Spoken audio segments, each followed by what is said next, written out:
It's the girl Lady J, back with the bullshit. Don't forget to like, comment, share, subscribe, and keep it cute in them comments, baby. Do you hear me? Hey y'all, welcome back to my channel, Southern Tea. It's the girl Lady J, back bringing you my thoughts, opinions, and commentary on the latest as what is happening, with the female rap girls. But, before I get into my video, you already know what I'm going to say. I'm going to need you to go ahead and hit that thumbs up, baby. I mean, you might as well already here. Comment, like, share, and subscribe to the channel, okay? Oh, also follow me on my Twitters and Instagram at Southern Tea. But, Twitter been tripping lately. So, that new app that they've been talking about, Hive, Social, whatever, and the other one, the Spill one. I will be creating accounts on there, so you can catch me on there too, because, I'm not going to be with the rah-rah with Twitter. But anyways, let's go ahead and get into what's been happening the past few days. So the first topic I want to get into is Nicki Minaj, because baby mother has been on the road, you hear me, okay? And she ain't let up yet. So she has been on Next all 2023. So just the other week, as we all know, she released Barbie World with Ice Spice, which was a cool little cute song. Like I said, I felt like Nicki kind of stepped back and kind of just really let Ice have her moment. And I think that was Ice Spice's best verse of her career thus far, no shade, okay? And then you fast forward to this week, and then, she gives us the Money record with Young Thug and Juice WRLD, as well as Endless Fashion with Lil Uzi, both of which her verses are fire to both songs. Now, I'm really fucking with the Money song. I like that Money song. It's really the beat for me and the vibe. Like, that whole really go off in the car. And that's definitely been in my playlist rotation heavy the past couple of days. And Nicki came in and did what she needed to do per usual. But Endless Fashion, I don't know what it is about Endless Fashion, but that got a hold on me. But let me start with Money. So her Money verse was fire. I noticed she kind of threw light shade, and I mean so light if you blink, you kind of missed it. So she says, stay in your lane and don't get gassed at that station, which of course is a double entendre. Obviously, she is referring to a car staying in the lane, not getting gassed at a gas station. But, I low-key feel like she is also referring to, a few rap girls, but really one in particular, staying in her lane and, not getting gassed at that station. She said at that station, like a particular station, almost like a radio station. And what other rap bitch been getting gassed and helps and boosts and streams from Apple Radio and has a radio station with Apple, So, let that sink in. So I feel like that was a little light shade. And then she said they trying to ride my wave, but they end up on the sand. So obviously both of those are beach references. They love using Nicki's name, and they also, like using her, especially like when it comes to beef. They like to beef with her for clout. But at the end of the day, them numbers beat ass if we keep in a crack. And the bars be, they be kind of mid, no shade. So she's saying instead of really riding her wave, they ass end up really looking washed up on the floor on the sand. And then she said, bitches want my look, but couldn't get a glance. So she's playing on that word look. Obviously, bitches like, Lotto, just to name one example, but there's plenty. A lot of these rap girls be trying to bait Nicki for a response, but, Lotto notoriously, as of lately, has been trying to bait Nicki for a response. But, they can't get a look, let alone a glance out of her, because as you know, she's been paying it dust. So, and then there's also, she's using look as, these bitches be trying to, look like her, because there's a certain female rapper who shall remain nameless is, yet again looking more and more like Nicki every year. No shade. But I'm going to let y'all figure it out. So the whole verse, though, was fire, full of bars, witty lines, but, I kind of noticed them subliminal shots. So let me know what you thought about the song overall. But Endless Fashion, like I said, I don't know what it is about that song, but I don't know if they went to the lab and put crack in it or what, but it's something about that song that just makes me feel good, just want to have a good time. Like, I was in the car really vibing to that song earlier, and, of course, Nicki came in and did what she needed to do. I low-key kind of felt like it was Nicki's song more than Uzi's, but, 95% of the time, Nicki does that when she's featured on somebody else's song. Now, again, light shade was thrown, light work, nothing major. So, taking us off with the girls, but still addressing the bullshit. So, in the chorus, I noticed she said, I'm number one. You could only be Dolce Gabbana. Obviously, Dolce is two in Spanish, and she, played on the designer, Dolce & Gabbana fashion brand. And I noticed she said, hey, yo, even if my name was Natalie Nunn, these bitches still couldn't chin check me. That's word to Chanel. It ain't nothing to see. Bitches on TV channeling or Chanel-ing me. Harajuku Barbie, Roman Zelensky, from Red Ruby to Chun-Li. And I low-key feel like she was kind of talking about these girls channeling and trying to copy her alter egos. You know, if you recall in that leaked alternate version of Hot Shit last year, that had Cardi B had put out and then hurry up and deleted it and took it off of YouTube. You know, after people was dragging her for it, she turned around and said it was leaked, whatever. But she kind of sounded like a broke, busted down wannabe version of Roman Zelensky. And of course, everybody stayed comparing Doja to Nicki's Roman era. So, I mean, for example, like that song on Planet Her, where she sampled Massive Attack, and she wanted Nicki on that song, and Nicki passed on it, you know, because Nicki already been came out and said she wasn't a fan of that song that she did, Massive Attack. So when Nicki passed on it, Doja, instead of getting Nicki on it, and getting her on another song, Doja channeled Nicki and did her own version of Roman and had the nerve to thank Nicki at the end of the song. So, I mean, the girls have tried to copy the Chun-Li look. And like I said, a rapper in particular who shall, you know, I would say be nameless, but you know, what's really new? And then she said, where's the COMPTITION? Don't see any. Which, you know, I thought was cute since it was an ode to her verse, and Take It to the Head when she said 3 letters CMB competition, I don't see any. So it was just kind of like a full circle moment, you know. Take It to the Head came out in like 2011, 2012, so that was like 10, 11 years ago. So it just goes to show her longevity. And even then, the verses that y'all, you know, y'all want to claim then that back then it was only one rap bitch, like, thriving back then. But if you fast forward, it's 11 bitches in the rap game right now, and she's still dominating, still the highest solo female rap debut this year. So, you know, still the most highly demanded female rapper when it comes to the niggas. And, you know, because a lot of the niggas really don't be collaborating with the girls like that, as much as Nicki. I mean, she got Young Boy, Uzi, Lil Baby collabs. Why ain't the other rap girls getting these major niggas on their songs, you know? So Nicki's always collaborating with, you know, the girls, you know, like 60 Red, JT, Ice Spice. So, I mean, what's the other girls' excuse when it comes to these Negroes? Okay, so Nicki out here dropping her solo shit. She ain't just hopping on remixes. Why ain't these girls keeping up? Okay, they flourishing, right? Okay, so bitches only eating when she does crumbs. Word to, you know, latte and that spiteful ass EBT award. Because let's swallow a real pill. Nicki was the only female rapper to have a solo #1 song last year. The only female rapper to have a #1 song, period. What did Lotto do last year? What song did she have?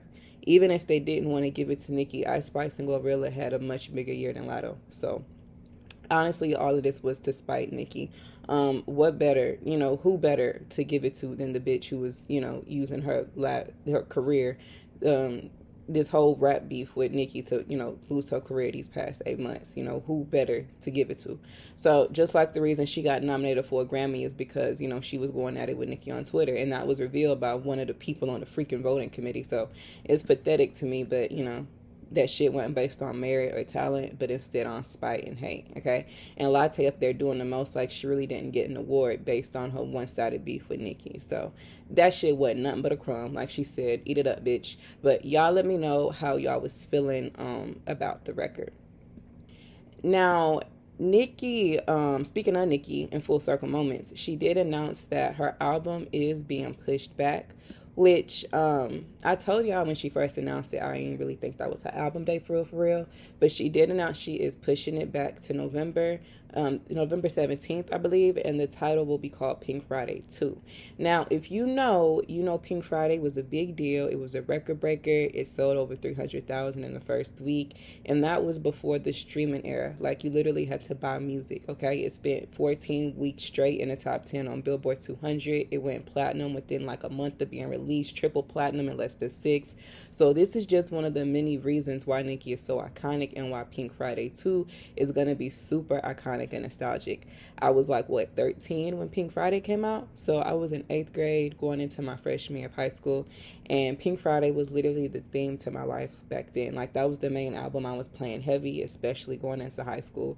I was heavily into Nicki Minaj, and here it is now. I'm about to be 26 years old, and it's crazy. So it's just nostalgia nostalgic, and it just goes to show how impactful she is. Like, just two completely different time periods in my life. You know, Pink Friday, the beginning of my teenage years and adolescence, and here it is, Pink Friday 2. I'm on the heels of, you know, post-college and just really starting adulthood for real. So it's just crazy and iconic, and I can't wait to see what it's hitting like. And Pink Friday has some, you know, it had big time features, and Nicki was a newbie back then, so I can only imagine the features Pink Friday 2 will have. So I really hope we get some Red Ruby vibes on the album. I'm almost certain we will, but I'm definitely here for them Roving vibes, because I definitely feel like the Roving vibes are coming, and you know, I'm always here for that. So y'all let me know your thoughts on it. Now, the next topic I want to get into, speaking of Nicki Minaj, I want to get into Flo Milli. It really does pay me to speak on this, because I do like Flo Milli, but it was a trending topic this week, so you know, I got to talk about it. But let me just say, these new girls is making it really hard for me to just fuck with them like that. They don't know how to move. Like, they don't know how not to be petty or to keep shit a stack. Like, they like to play these games and bait, you know, all for the sake of being a trending topic for 15 minutes, you know? So what happened? Well, Flo Milli, whom I have always vouched for and vocalized, like I said, in my opinion, to be very talented, she did do a recent little red carpet interview to celebrate the 50 years of hip-hop, and I'm assuming this was from last week's BET Awards, where they were celebrating the 50 years of hip-hop or whatever, and the interviewer had asked her top 3 artists of all time, so take a listen. 50 years of hip-hop. Who are your top 3 artists of all time? My top 3? Oh, definitely Beyonce, Rihanna, and Lil Wayne.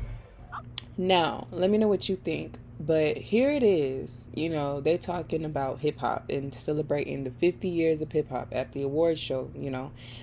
Why, when they ask you to name your top 3 artists, 2 out of your 3 ain't even hip-hop artists, bitch? Like, did you understand the question, girl? So, Flo Milli names Lil Wayne, Rihanna, and Beyonce. Child, granted, Rihanna and Beyonce may dibble and dabble every now and again in hip-hop beats and sounds. Beyonce may spit a beat every now and again, or spit a rhyme every now and again that Jay wrote for her for a hot second on a hip-hop beat, but them women is pop and R&B artists as far as I'm concerned, not hip-hop. Okay, so what made you name drop them when the conversation is geared towards the 50 years of hip-hop? You are a rapper, are you not?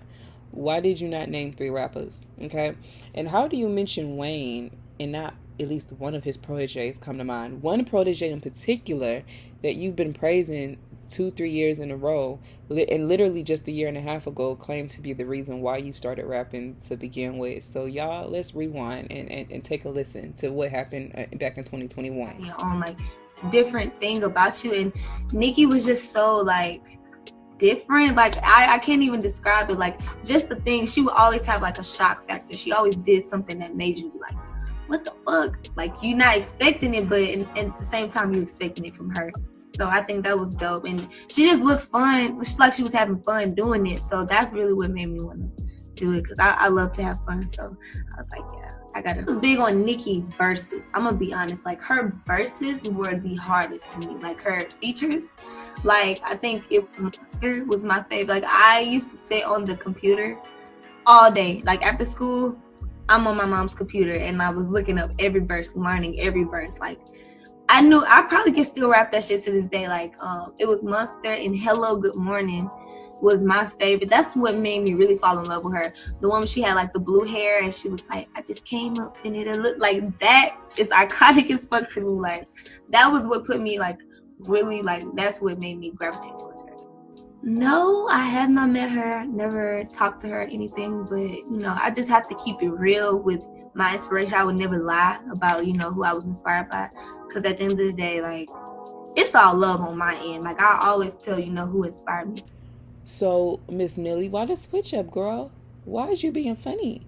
I mean, she, granted, don't have to say Nicki Minaj's name like nobody does, but it's like, don't be funny. Like, we already know the real because y'all come out and y'all say it, and then, you know, you switch, act funny, and then you say something else, and we point it out.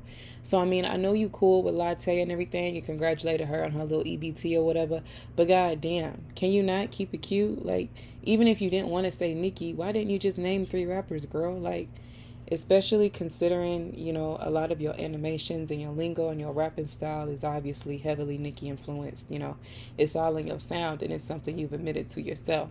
So it's like, how is it that Nicki Minaj literally influenced you to start rapping, but you not name her as your top 3 hip hop artists, or top 3 artists of all time?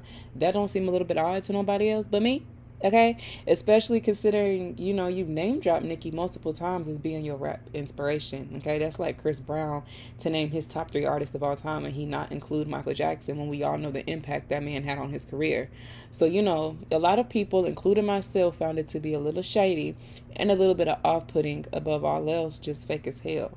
And, you know, I thought Flo Milli was doing good with keeping it neutral until I seen her start to, you know, show a little bit more love than usual to Lotto, which is fine, but it became almost a little bit too extra. And then she started to almost like not acknowledge when Nicki dropped music, but she showed all this love to put it on the floor. So I've been kind of giving Flo Milli a little side eye for a minute. But, you know, this just kind of like irritated me. Like, girl, be for real, okay? And these girls wonder why they don't be getting where they really want to go. Okay, Kylie did the same shit the other week, trying to be shady a couple of weeks ago. You know, she name dropped Nicki as her dream collab, and then a week later, you know, she want to shade her in an interview. So, you know, it's just kind of weird to me, and it's just a clear pattern, and this is what Nicki be talking about, trying to ride her wave, but they end up in the sand, and that's no shade, because like I said, I hate to report on that, because I like Flo Milli, but girl, come on now, be for real, okay? But of course, y'all, let me know your thoughts on it down below. So the next topic I want to get into is GloRilla. Because, you know, she was not here for what people had to say about her EBT Award performance. Now, I glazed over her performance in my mini review of it because it was one of the most awkward ones. You know, I was a little bit nice. I said it was alright. But, I mean, at the end of the day, I'm pretty sure everybody could see and feel the awkwardness despite not even being in attendance, baby. Do you hear me? Okay? So, you know, when it comes to sex appeal, I feel like a lot of people think that, you know, when they get money that they just got it, and that's not the case. I feel like sex appeal is something you either have or you don't, and if you don't, it's okay. You just got to find your angle and what works for you. GloRilla has not portrayed herself to me to be some type of sex icon or a rapper with great sex appeal like a Nicki Minaj, or even, I'll go so far as to say, even a Cardi B. You know, GloRilla hasn't tried to be quote-unquote sexy up until this point. So, of course, when you try something that to others is out of your element, there will be criticism, especially when it's cringe as fuck, okay? So this is what GloRilla had to say about what the critics had to say about her performance. I'm that beat. Y'all wanted me to be out there dancing like Chiquita. Y'all wanted me to do this. Lick on my clip. Make this cookie cream. Do what? Do the rush cream. Smoking on the pad. You know this cookie. No. I told the choreographer, I said, I want to be sexy. So let me know your thoughts on it down below. I mean, girl, like I said, you have to try, you know, I don't know. I feel like you shouldn't try to be sexy. I feel like it should just come, and I just feel like GloRilla don't got it. Like, I don't know. If you have yet to try to be sexy this far in your career, and you've steady compared yourself to sounding like a man, and you be rapping hard as fuck, deep as hell, talking about licking on your clit when you sound like you got a dick. Like, how is that sexy, baby? Like, that's not the brand you've curated for yourself. You've not painted yourself that way or in that light. So yeah, it's gonna be a little bit awkward when you get up there and feeling all up on yourself and touching all on yourself and trying to have some type of sex appeal when it ain't there. Okay, you know, all these girls want to be hard so bad, shooting these videos with the guns and talking about the ops and the gang in the streets, okay, like how they was in Tomorrow 2, and put it on the floor, and now all of a sudden you want to be sexy and be a girly girl when who's doing it? Child, let me know your thoughts on it. So the next topic I want to get into is Coi Leray. So the people have been talking about Coi Leray's album in regards to her sales and numbers. So as y'all know, Coi did drop her album last week, and I gave you all my thoughts on it. I thought it was a pretty good album. I'm not gonna be a hater ass bitch, and I'm not gonna just hop on the bandwagon. To me, I sat with the album, I listened to it from start to finish, and I liked it. You know, as far as her freshman album, the thing with her last album is I thought that album was pretty solid. I thought it was good. However, the thing I didn't like about that first album was, like I always said, it just had too many features to be a freshman album. But that didn't take away from the fact that she had good songs on there. Okay? Like I said, the songs were good. She listened to the criticism. and did way less features this second time around. And I think she only had like 3 features, so she did listen to the criticism that she got the first time. And honestly, I feel like the music from this second album was good. I liked more songs than I disliked songs. However, she sampled way too much, and I don't think it was necessary, because to me, Coi knows how to make good original songs. I think she has plenty good original songs, so I didn't find it necessary for her to feel like she had to sample every other song. Now, people are talking about how her album is nowhere on the prediction charts. Academics isn't posting about it. Chart data isn't posting about it. Like, no outlets are posting about her numbers and stuff like that. And basically, no one is talking about the sales, which, a lot of times, if the sales don't come out about a certain project, it's usually because it didn't sell that much. And, word on the street is people are speculating that Coi or her team is paying people not to post, the first week sales. Now, Coi's last album sold like 11,000 first week, which was a flop. And here it is. It's been damn near, a week, and there's been no talk about this second album and its numbers and sales. So a lot of people feel like, this album could be another flop. Now, here's my thing. I like a lot of the songs on the album. However, I just don't think Coi has solidified herself yet, although she is working, She's not that type of artist that can do all those samples, and because she has so much a good original body of work, people are like, oh, okay, it's cool, it's fine. No, like, you're still sort of new in this industry, you still got to kind of solidify yourself, and I think it's a little bit too early on for you to have the second album with shit but samples on it, So she did recently surpass Ice Spice in monthly Spotify streams, so I can give her that. So she has an audience. I just don't think her audience is interested enough or invested enough to buy her music. They'll stream it, which they have been doing, because her numbers and streams skyrocketed when she dropped her album Coi. She so much so that she surpassed Ice Spice. So it's not like she's not getting streams or that she doesn't have an audience. They're listening. They just not pulling out them wallets and putting up them coins for you, okay? And it's not just her. It's a lot of these new girls and artists, period. And Billboard kind of highlighted this the other day when they gave Nicki her flowers. Nicki Minaj, like her or not, she is one of the few artists who has fans that buy and stream her music. Like, they're not just streaming, but they're doing both. They're buying and streaming, and that's kind of hard to do for a lot of these new girls. They pulling out the coins for their fave, but a lot of these girls don't got that. They cute and they make bops, but they haven't connected enough with their audience to get them to want to pull out them wallets, if you ask me. Because like I said, the streams are there. Her album got plenty of streams. It's the numbers that they're not posting. It's the sales that they're not posting. So Coi is about to go on tour, and I hope she forms a more solid connection with her fans. Get rid of that ugly ass fandom name, Coi Palm, whatever the fuck that is. I don't know what was wrong with Trendsetters, but that sounded much better. Go back to that. Work hard while you're on tour, gain more fans. Hopefully you have some body of substance opening up for you. I also low-key feel like Coi's label didn't really push this album like that. Like, we looked up one day and Coi announced that she had an album coming in like less than a month. She was sporadically dropping songs from the album with visuals to some of them, but wasn't really pushing any of them. I mean, you dropped a visual to Bops and you didn't really push it. Turn around 2 weeks later, drop a video to Get Loud, which you didn't do anything with. And that song to me is fire. Like, I can see that song going up. Like, that sound better than Players to me. If Players can do what it did, I don't see why Get Loud can't. Because Get Loud, that's a fire song. You drop the visual and you ain't doing nothing with it. Because I feel like that's a song both people of color and of no color can fucks with. I like that song, and it's sad that she's not doing anything with it. Just like the song she released a week before she dropped the album, the song Run It Up. That song is fucking fire. And a lot of people I noticed on social media, like TikTok and Twitter, they like that song. They like Run It Up compared to a lot of the other songs on the album. And it's like, girl, why is you not taking note and listening to what people are saying and pushing that song and trying to do something with it? If you're not going to do nothing with Bops and you're not going to do nothing with Get Loud, do something with Run It Up. That's the vibe. And it's one of the more popular songs from the album. So, it starred on Apple Music. So it's like, girl, listen to what people around you is telling you. But then again, your people around you ain't really push your project like that. So I mean, is your label sabotaging you or what? Because to me, they just did not do anything with, as far as promotion goes with this project. But y'all can let me know your thoughts on it down below. Now, the next topic and the last topic that I want to slide into is Cardi B. So Cardi B is scrambling because, she done lied to her fans about putting out new music 2 weeks after put it on the flow, since they done did their job and took it to the top 15. Well, based on her promise that she was supposed to have dropped, last week or this week, either way, she ain't dropped yet.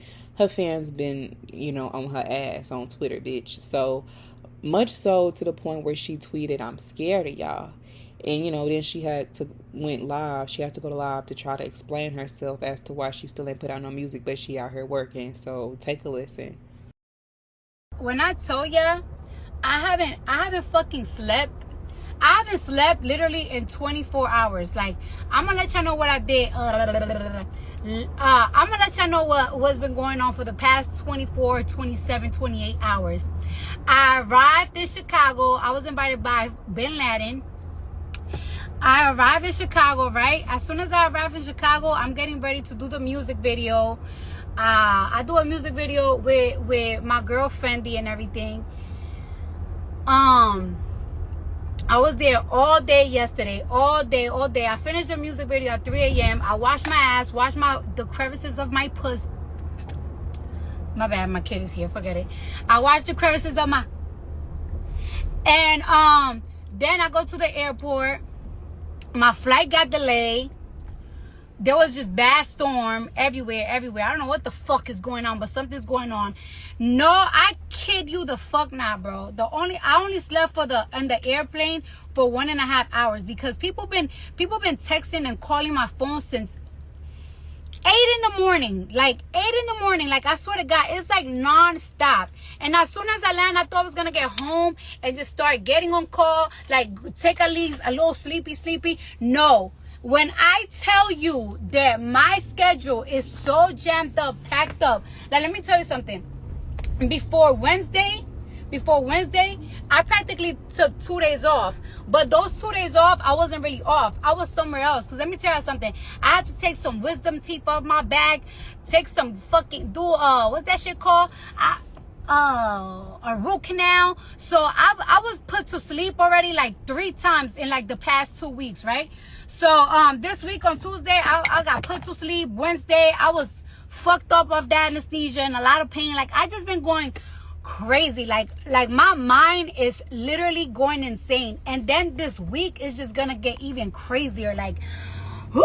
And on top of that, I had to do mad meetings. I had to finish off this damn song. My mom, today I went to as soon as I got off the airport and I'm doing all these calls and everything, like, my mom, she got a little attitude. I'm like, oh, I know what that mean. So I took the kids to the studio. A mess, honey. Like, a song that take me so quick to do, it took me like 6 hours because it was just a mess. Like, I usually take coaches to the studio, but taking the two of them, y'all bad. Look at her, she's smiling. It's not funny. Wave is bad? He took my apple. He took your apple? He had the bite of my apple. Yeah, what else he was doing? You know what he's doing? He's doing this. He's pinching you? He bad. My son bad. He a cocoa felon. Cocoa felon. That's what he is. He bad. It's just a lot. But I appreciate all the love that I've been getting on this on the Fendi record. The first time I heard this record, my cousin, he was smoking and he played that song. I'm like, oh, this shit fire. Then I heard the record again. I told y'all next week when the thing come out. I just love this record. So y'all make sure y'all follow Fendi. If y'all can follow her page, go to the people that I follow her. And we're about to turn up. DJs, everybody. I'm telling you, I feel like this is gonna be like the song. By the way, y'all, I have a filter because y'all know what I'm saying. Y'all love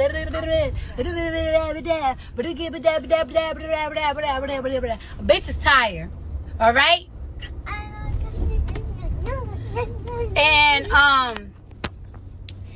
And it's just the beginning. I don't want to say too much. I know how Barty game, they get too impatient. Yesterday they ripped a new ass on my butt, but it's like, I'm telling you, I'm working. I just heard what you said.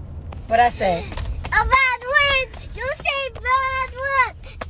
Oh, sorry. I'm not going to say it again. You promise. I promise. I'm not going to say no bad word. You promise. Okay. So, thank you guys for all the... And then after that, you know, a video goes around of Cardi B and this rapper by the name of Fendi the rapper. I think she's from Chicago somewhere, I don't know. So clips started going around of Cardi basically shooting a video to Fendi's song Point Me to the Sluts, okay? And Cardi, you know, did allude to this in her Put It on the Floor verse, which, you know, tells me that this was obviously planned. Because, you know, and Put It on the Floor, again, she said, you know, point me to the biggest slut, whatever, top me off, or whatever she said. So she knew she was going to be on this song, or at least wanted to hop on yet another remix. Okay? And, you know, I want to take y'all back to a time just a few months ago. If you remember, you remember. If you don't, you don't. But I wish I really still had them goddamn receipts, child. I don't know what video to even start to go back to show you, but it was earlier this year, but I'll go back and find it on my own time. But anyways, if you have the screenshots, feel free to send it to me and tag me on Twitter. But y'all remember when Brooklyn Johnny, which is basically like Cardi's A&R dude, Brooklyn Johnny a few months ago was asking for beats. He was on his Instagram asking for beats, and he had posted, you know, that he was looking for beats, and he wanted managers of unsigned artists to send the record that they really believed in. And at first, when he said that, you know, and, you know, Cardi was even like, send me beats. You know, at first I was like, they was just, you know, doing that to steal a song, you know, allegedly like what happened with Bodak Yellow. But, you know, after noticing a pattern, I now feel like, you know, they said that and he was making that request. So, you know, basically they could do what she's been doing, and that's hopping on remixes of viral or popular songs just to see what sticks. Because you can't tell me it's a coincidence she ain't dropped shit with her being the main artist since Hot Shit. Okay, like you haven't dropped anything as far as a lead goes. In Hot Shit, you know, that wasn't even a solo single. You know, you had 2 major rap niggas on that album. And that's, to me, I feel like because Hot Shit did just that, Hot Shit, that's why Cardi B don't be talking about it or acknowledging that song like that. And didn't just like the day before yesterday, it came up on its 1-year anniversary that it came out, and she paid it dust. She didn't acknowledge it, didn't make a retweet, a like, or anything. Like, she paid it dust. Let that have been WAP or up, she would have acknowledged this anniversary. But, you know, the truth is the song underperformed, and she won't acknowledge it. And it's the reason why, you know, she's been scared to put out any solo music since. Okay, and that wasn't even a solo song. Like I said, she had 2 big rap artists on that song. So, you know, what's really the issue? I think, you know, Cardi will continue to ride waves and hop on trends and until she's ready to drop her lead single.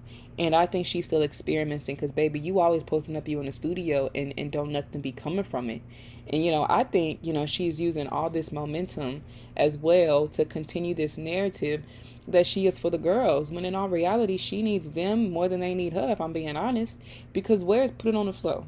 You done wrote Tomorrow 2 in the dirt, and now this? Another remix with you and 5011 hood bitches outside thinking y'all gang. Like, just like Tomorrow 2 and the Put It on the Floor video, isn't this redundant at this point? Like, you ain't got nothing left in the stash but this? Now, apparently, a lot of Cardi B fans was not feeling this news of another remix with the bitch that wasn't really known like that, and a lot of her fans was calling this girl a Kaya, you know, a Kaya rapper. Now, if you remember the other week after, you know, that article came out about Nicki collaborating with smaller artists, Cardi comes out to say she's working with small artists too, and she won't just be collaborating with big artists. And, you know, that's because she's, you know, she knew this remix was supposed to be coming out. And, you know, another reason why I think she claims she is so scared to drop. And, you know, why she got on live last week talking about being nervous and scared to drop music. And honestly, she's been saying that since the year started. If you ask me, she said the same shit on the Jason Lee interview she did earlier this year. And I think her fear comes from her knowing that she isn't received the same way that she once was. Honestly, her hype ain't the same. Hence her feeling the need to constantly jump on remixes, something she was talking down on just a couple of years ago and trying to throw in Nicki's face. So, you know, one of her fan pages in particular was not too happy, and she did ultimately end up responding to this page. But this is what the fan had to say before her response. So the fan said, "I just listened to Point Me to the Sluts for the first time in its entirety. All I can do is laugh to keep from crying because this is insanity. At I Am Cardi B, you've lost yourself. It's not a radio song. It's lost a type on TikTok in May and really isn't talking about anything." And then, when someone responded and basically said everything, isn't, about a chart, which is funny because Cardi was the one who made that agenda and narrative popular as it pertains to her career to begin with. The fan had responded and said, "I don't give a fuck about the charts. The lack of music made me totally turned off and just want me made music from Cardi. Keyword from Cardi, not featuring or with. This is a terrible addition to Cardi's discography as an artist though." And then this fan had tweeted, "I've been trying to tell y'all, if Cardi were to pick a side, it's always going to be edgy Barty gang. She prefers the truth and realness, not constant ass kicking, but y'all want to call us fake fans." And this is when Cardi B responded. She said, "Y'all be saying that like that should be cute. Y'all don't even be knowing how that should be discouraging and making me just shut down. It's funny, but y'all be taking it too far and it don't make me move faster. It literally breaks me down and makes me shut down. I literally get called everything by everybody, but then here go my own fans driving me to the point I don't even be wanting to get up because of what exactly." And I mean, you can let me know your thoughts on it, but girl, you was always complaining about something. Like, to me, it's just more sympathy. I'm not even gonna hold you, because girl, you don't want to be asking for feedback, do you not? And then they give it to you and you don't like it and you cry about it. Like, girl, get real. You want people to constantly kiss your ass, and that's not how it works, especially when you got fans that's been literally starving for music from you for years. But here you go, steady trying to catch a wave and ride someone's moment. Now, Cardi B claims this is going to be the song of the summer. I'm not going to hold you. I haven't heard this song before today. Okay, before I heard she was going to be on it. I have not heard this song. I'm not going to play the snippet, obviously, because last time YouTube tried to copyright a bitch. Again, I will for real put it on my Instagram this time. Matter of fact, it's there right now. Go check it out if you haven't already. But let me know what you think about it. If it sounds like it could be the song of the summer. I most definitely don't think so. Okay, and I'm not trying to be a hater. That's my honest opinion. It's just another drill song where another bitch sound angry talking about her ops, and I'm sure nothing new will be from this song except Cardi B's verse. And I don't think this song has traction enough for Cardi to just hop on it and it go top 10 or top 20 or anything like that.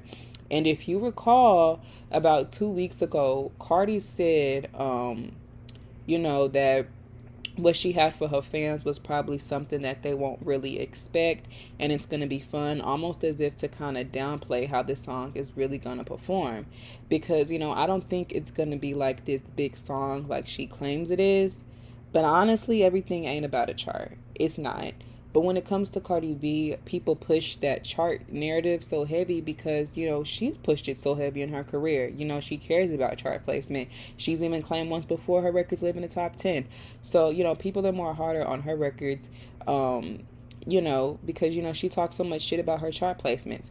So, excuse me. She can say it's a record off of fun if she wants to because she don't have much confidence in it. But honestly, I just feel like you scared about how this song is going to do, about how your future music is going to do.